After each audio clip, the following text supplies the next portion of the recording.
नमस्कार बंधुरा आमी रुमी एवं रुमी किचेन आरपीते आपनादेर सबाइके स्वागत। आशा करी आपनारा सबाई भालो आछेन एवं सुस्थ थाकबेन। तो बंधुरा आमी आजके आपनादेर साथे शेयार करते चलेछि एकटा सुंदर रेसिपि। रेसिपिटा हच्छे हिंचे शाकेर भेज पकुड़ी। এই ভেজ পকুড়িটা খুবই পুষ্টিকর এবং খুবই সুস্বাদু এবং খুবই ভিটামিন। আমি এগুলাকে ভালো করে কুচিয়ে নিব, ছোট ছোট করে কেটে নিব, বেশি ছোটও না, মিডিয়াম কাটবো। এইভাবে আমি কুচিয়ে নিয়েছি। এইভাবে আপনারা কুচিয়ে নেবেন।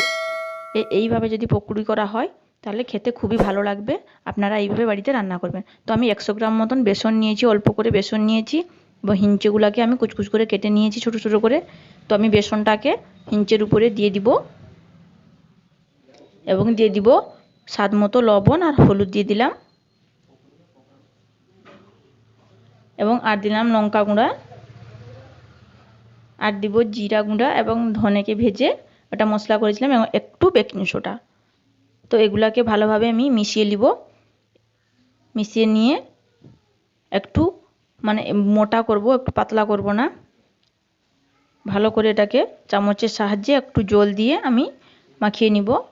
এই রেসিপিটা খুবই সুন্দর, খুবই টেস্টি। আপনারা একবার বাড়িতে ট্রাই করবেন। অনেকে তো পেঁয়াজ দিয়ে পকুড়ি ছাঁকেন, কিন্তু একবার এই হিঞ্চে দিয়ে একবার পকুড়ি করবেন, খুবই খেতে ভালো লাগবে, খুবই টেস্টি লাগবে। আপনারা এইভাবে রেসিপিটা বানাবেন। তো আমি রেসিপিটা বানানোর জন্য আমি ব্যাটারটাকে তৈরি করে নিয়েছি এবং আমি 2 থেকে 3 মিনিট মতন আমি ঢাকা মেরে ব্যাটারটাকে রেখে দিব। তো আমি 2 থেকে 3 মিনিট ঢাকা মেরে রেখে দিয়েছিলাম। মোটামুটি ঢাকাটা আমি খুলে দেখে নিব কত সুন্দর ব্যাটারটা হয়েছে। এইভাবে আমি ছোট ছোট করে তেল গরম করে দিয়ে দিলাম। তো আমি তেলে ছোট ছোট করে দিয়ে দিব। এই হিঞ্চে শাকের পকুড়িটা খেতে খুবই ভালো লাগবে।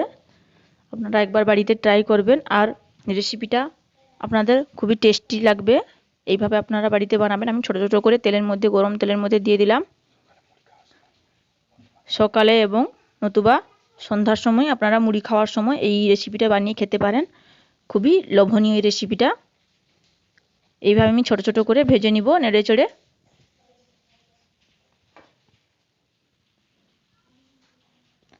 তো আমি 2 থেকে 3 বার মতন আমি নেড়ে চেড়ে ভেজে নিব, একটা কালার করে নিব। ঘরোয়া পদ্ধতিতে হিঞ্চে শাকের পকুড়ি মোটামুটি একবার আমি ভেজে নিয়েছি, ভাজা হয়ে গেছে। তো আমি গ্যাসের আঁচটা আমি একবারে সিম করে দিয়েছিলাম, দিয়ে পকুড়িগুলোকে ভাজছিলাম। আর যদি গ্যাসের আঁচ পুরোপুরি আঁচ বাড়ানো হয় তাহলে পুড়ে যাবে এবং ভিতর থেকে বেসনটা ভাজা হবে না।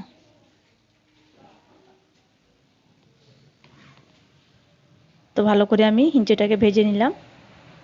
একবার আমার ভাজা হয়ে গেছে।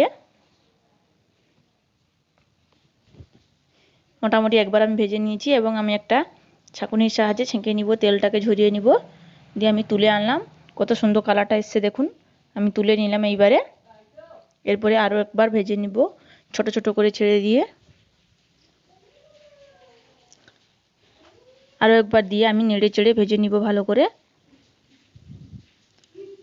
খুবই সুন্দর এই রেসিপিটা, খুবই ভালো লাগবে।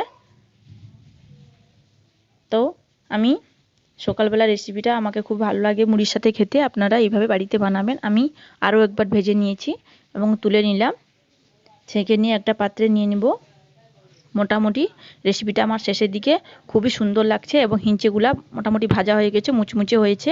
আপনারা এইভাবে বাড়িতে ট্রাই করবেন। এবং শেষ হয়ে গেছে হিঞ্চেরা করা। আমি একটু পাত্রে নিয়ে সস দিয়ে দিয়েছি এবং হিঞ্চের উপরে, পকোড়ার উপরে আমি কিছুটা বিট নুন দিয়ে, এইভাবে আপনার বিট নুন দিয়ে দিবেন এবং দুটা কাঁচা লঙ্কা দিয়ে দিয়েছি। রান্না শেষ হয়ে গেছে। কত সুন্দর হয়েছে। এইভাবে আপনারা বাড়িতে রান্না করে খাবেন। আর ভিডিওটা পুরোপুরি দেখে আপনারা বাড়িতে রান্না করবেন এবং কমেন্টে জানাবেন। আর যদি ভিডিওটা ভালো লেগে থাকে তাহলে লাইক করবেন, সাবস্ক্রাইব করবেন এবং পাশে থাকা বেল নোটিফিকেশনটিকে ক্লিক করবেন যাতে নতুন নতুন ভিডিও পাওয়ার জন্য। বন্ধুরা, রিকোয়েস্ট থাকছে ভিডিওটিকে পুরোপুরি দেখবেন এবং সাবস্ক্রাইব করবেন। প্লিজ রিকোয়েস্ট থাকলো বন্ধুরা, নতুন নতুন ভিডিও পাওয়ার জন্য সঙ্গে থাকুন। ধন্যবাদ। সুস্থ থাকবেন।